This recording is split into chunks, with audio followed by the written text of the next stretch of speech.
We have Austin in Washington, who has something that's, I don't know, Austin, are you claiming that you have something more reliable than scientific methods? Hi. Just two quick things. I just wanted to say that the hold music before the show started, whoever's curating that, fantastic job. Playing the solo from Hot for Teacher before the show started got me totally hyped. That'd be Vern, and the who's the Lord of Levels, I believe. Yeah, the call screeners are doing a fantastic job. Always a pleasure to talk to them. So this all kind of originated out of a discussion I had with a missionary friend that works in South America, and basically the idea is the scientific method the best way to get to truth? And as part of that, how do we evaluate whether things are more true or less true? And I can kind of give further insight into that, but that's kind of what I'm trying to talk about. I think I kind of understand what you're getting at. For me, something's either true or it's not. So when we talk about more or less true, what we're really saying is how we have an internal model or a proposed model, a claim about how reality works, and we're trying to figure out how accurate our model is with respect to the actual facts of the universe.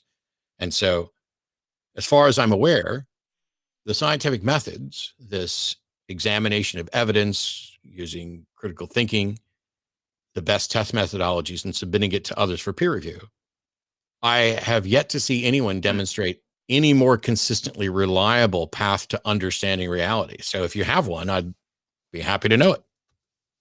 So here's my problem. And I like to think that I'm a fairly scientifically minded person. And where this came to a head for me was the way that I'm evaluating the usefulness of the scientific method in determining truth is that I'm using the scientific method to determine whether the scientific method is reliable or not. So but you're not. That's where my hang-up is. There's another hang-up there, and that is that science doesn't proclaim to be stating what the truth is. Science is merely giving the best explanations that we currently have, which are all subject to revision. It's all tentative. So science isn't making proclamation about truth, which is ironic, because as far as I can tell, there's nothing that's going to get you closer to truth than science. But the methods that you're using, to me, would we at least agree, Austin, that truth is that which demonstrably comports with reality?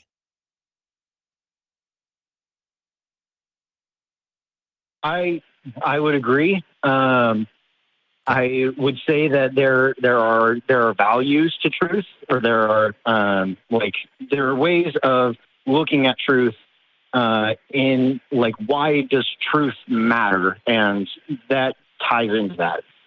I don't really in saying that. Sorry, I don't really see that. I've been asked this question: why does truth matter? I've been asked this question several times in the last few weeks on this show, and it's a question that confuses me because I can't imagine anybody who could make a case for that truth doesn't matter. Now, what we could say is that we don't have access to truth. We don't have pure access to capital T truth.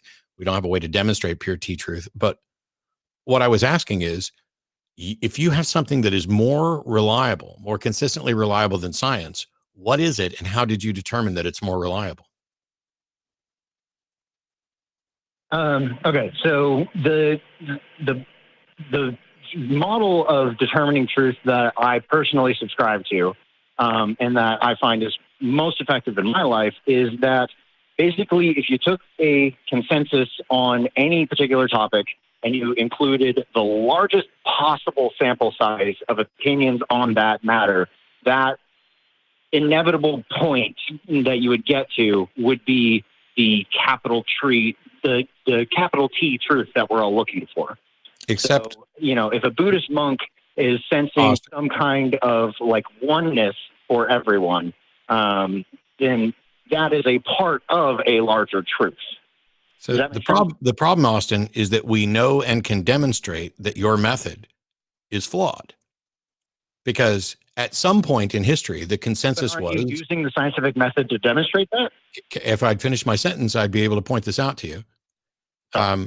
At some point, the consensus view of everyone on the planet was wrong about something, correct? I could conceive of that, yeah. You don't have to conceive of it. Was it the consensus view at some point that the sun orbited the Earth? I mean, the majority opinion. I'm talking like every single Hang on, mind in existence. Austin. Okay. Austin, you proposed something that used the word consensus, and now when I ask you about it, you're talking about majority opinion. How are those? All I'm saying is, haven't most people believed? Hasn't it been the case that the consensus opinion of people has been wrong at many points throughout history? Not conceptually, but demonstrably. Like about the movement of planetary bodies, about where disease comes from, about mental health issues. All of these things, the consensus view has been wrong about, right? Yes, I understand what you're saying. Okay, so how is that better than scientific methods if the method that you're proposing is one where we know it can be wrong, and really all you're saying is, I'm going to take everybody's opinion into account and go with the wisdom of the crowd. Now, I agree that we've demonstrated the wisdom of the crowd for, like, here's a jar full of gumballs. Have everybody guess how many are in there. You average it out, you will get shockingly close, because that's about how reasonable we are towards a position. But the madness of the crowd doesn't work when we're talking about, is there a God? Doesn't work when we talk about, how does DNA work? Doesn't work when we talk about Sure. the orbit, the movement of celestial bodies. And so the method that you're proposing is already demonstrably inferior. As a matter of fact, scientific methods specifically seek to avoid the pitfalls that you're proposing by not making it about opinion, Sure. by not making it about people, and instead appealing to the facts. And what about those? And, So if I and can go back. Austin, real quick, Austin. And what about those issues where there is not a common sense consensus? Like, for example, the tensile strength of steel. There is a true answer to it under certain conditions. You can, do a Family Feud style method of polling. 100 people were surveyed, top 10 answers on the board, and ask them what the tensile strength of steel is. Unless you've got engineers in there, the numbers are going to be wildly off. Why would you rely upon that as opposed to the scientific method, which has resulted in an actual measurement for that fact? So let me go back to the example that I gave of, like, this Buddhist monk meditating and feeling this unifying force that connects all thinking Austin? minds and all peoples. That monk is Austin. sensing something. There is some aspect of the universe that he's pursuing. Okay, I muted Austin so that we don't try to talk over each other. I want you to give your example, Austin. The problem is, I don't think, I'll let you give your example, but I don't think that you are addressing this issue straightforward, because we just explained how what you're proposing is not only inferior to science, but science has specifically worked to remove that inferiority and unreliability from it. And now you just go back to, here's a Buddhist monk as a hypothetical. I'm going to let you finish it, but I don't see what your Buddhist monk hypothetical gets us, because what I asked was about a methodology, and you're going to an anecdote.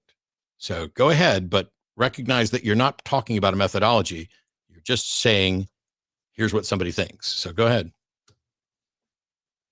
So I appreciate you letting me kind of work this out. And it's entirely possible, it's definitely true that I still have to think about this more and crystallize it. But basically what I'm saying, the example that your co-host gave of Family Feud, there would be engineers in there, because there are engineers that have conceptualized this. And I'm not saying the scientific method isn't part of this wider perception of capital T truth. But what I am saying is that you can't exclude methods that don't directly correlate to the scientific method. There are biases within the scientific method. There are the people that are using the scientific method are fallible humans. So disregarding the Buddhist monk. Sorry, I've muted you again because you didn't get to the Buddhist monk, but I want to make sure this is clear. You've now gone from suggesting that you have a method that's better than science to saying there's a method that includes science plus this other stuff, and that we can't exclude that other stuff. Yes, as a matter of fact, we can and exclude bias, opinion. The fact that there will be engineers included in the consensus is false, because it could be that the consensus opinion of uninformed people, of which there will be many more of, is different from the consensus of informed experts, of which there will be fewer. And so this is the antithesis of what you're advocating. Whereas the best consensus should be a consensus of the experts, not of the population, because everybody in the population who's not an expert becomes essentially an outlier opinion, an uninformed guess. But what is this Buddhist monk going to tell us? Yeah. So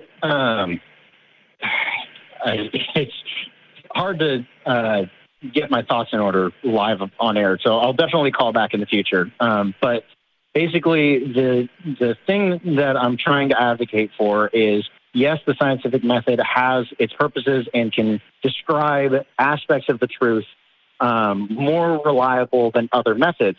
But there are things that it leaves out because of its biases, because of like what? The like what it has on it. Like what? What does science leave out? Because I think we're about to get to the crux of this, because you just admitted that science does this better than other methods.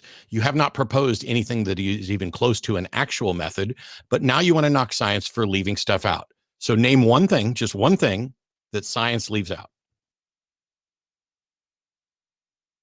So this relates into the value of truth that I was talking about. So if we were to use the scientific method to say, the example that my friend gave me was, there's an indigenous tribe in the jungle, and they can perceive things about their environment that somebody using the scientific method wouldn't be able to do, because they have a relationship with the spirits of the jungle. And you can demonstrate their ability to predict these things better using the scientific method. Hang on, Austin. You just said that the scientific method is better at evaluating their claims. Right, but it can't demonstrate how they go about what.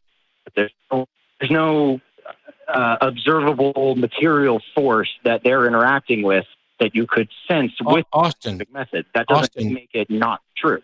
Austin, you have not demonstrated that there's any real phenomenon here. You've simply said there are people, indigenous people, who have premonitions from the spirits, and science doesn't get to say that that's true or false. Well, congrats, but prove that they're actually getting premonitions and that there's some phenomenon here to explain, because science isn't biased against demonstrating an actual phenomenon. Science is just barred from saying the source of this phenomenon is supernatural.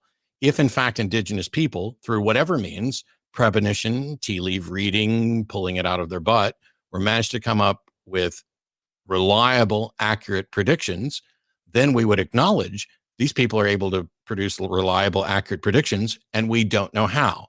But what is the methodology that you are proposing? You've criticized science, saying science has a bias that doesn't account for something. But the example that you gave is something you cannot demonstrate is real. So the time to believe that is after you've demonstrated it's real. Austin, it sounds like you're speaking in generalities and hypotheticals, a lot of ifs. If there was a group, this indigenous group that had this closeness to nature, that the spirits and what have you, I think you need to get down to brass tacks and give us a very specific example of a group of people who can do something that no one else, that scientists cannot explain, and then show how you know or how you believe that this is a supernatural process. Because I think you're there's Go ahead. Okay. There's this simplex duplex phone thing is always a nightmare. So there is a study that my friend showed me. It is peer reviewed, and I'll look up the name of it and call you guys back next week. If you want, I can give you the brief top-down view of. It's what we've been asking for ages. So yeah, what is the study about? What does its purport to show? So it's a study of mortality in different groups that are going into these South American jungles, and who comes out, who doesn't. The indigenous peoples Austin, and in this environment Austin, and communicating with Austin. Yes. Your sentence made no sense. You said it was a study about mortality rates in South America and who comes out. That sentence does not present a cogent thought. The South American jungles, like indigenous people that live there, their mortality rates versus people, scientists, researchers, and their mortality rates. There's a demonstrable difference between those, and I believe that this relationship with these jungle spirits is why. Okay, why do you think that the cause is jungle spirits? Do you have any evidence or any way to demonstrate that jungle spirits exist, that they can in fact interact with reality, that they do in fact interact with reality, and that they in fact are the most likely proximate cause of the mortality rates of these indigenous people? What is the justification for any of that?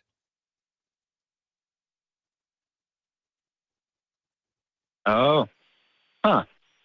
Well, that just clicked something in my head because I was using a fallacy. I couldn't think of another way that they would be able to survive in their environment. So therefore, X must be true. Okay, problem solved. Into this show. Okay, thanks. Cool. Yep. Thanks, Austin. Thanks. I appreciate you helping me think through this. No worries. Catch you later. Glad it was helpful. I was thinking that this was taken down the tack of a kind of an Aristotelian way of looking at nature. Like, I have conceived of a method by which XYZ takes place, and it exists entirely in the mind, and it's logically consistent within itself, but there is absolutely no testing going on to see whether or not there is a reason to believe that any of this is a valid way of thinking. And that's where this Buddhist monk sitting somewhere cooking up ways was it spiritism and Spiritualism and well, there's spiritism too. It's there's really big in animism, Brazil. which is the religious notion of spirits that live, around us and stuff like that. Yeah. Well, I'm glad that Austin got to a spot where he's like, well, back to the drawing board. It's frustrating because first of all, we have a report that some indigenous people have a lower mortality rate in some factor. Now, if somebody came to me and said that it is in fact true that there's an indigenous group that has a lower mortality rate or that has never had this disease or whatever else, verify that claim is true. But if we're going to move forward and we want to treat this as interesting, the question then becomes, what are the candidate explanations for that? This is true, by the way, universally. Here's a phenomenon, and then we say, what are the candidate explanations? And therefore, that we begin listing things that we know have or believe have some causal relationship between them, and then categorizing and evaluating which of them are more likely. And so if we say, hey, Matt got cancer, and then we say, why did Matt get cancer? Well, he used tobacco, or he inhaled too many carcinogens in general, or he lived near this thing, or this was what his diet was like, or God decided to give him cancer, or the spirits around him gave him cancer. Now, there's a list of candidate explanations. There's been no demonstration that God or spirits should be included, that they could be included, that they're part of any of this. And so the reasonable method is to eliminate them from the the list because there's no reason to think they're true. Evaluate of the rest of the candidate explanations which one bears the most likely causal connection. If you want to backstop before you get to spirits, just say the microbiome. It's the microbiome that's responsible for these people's longevity in harsh jungle environments.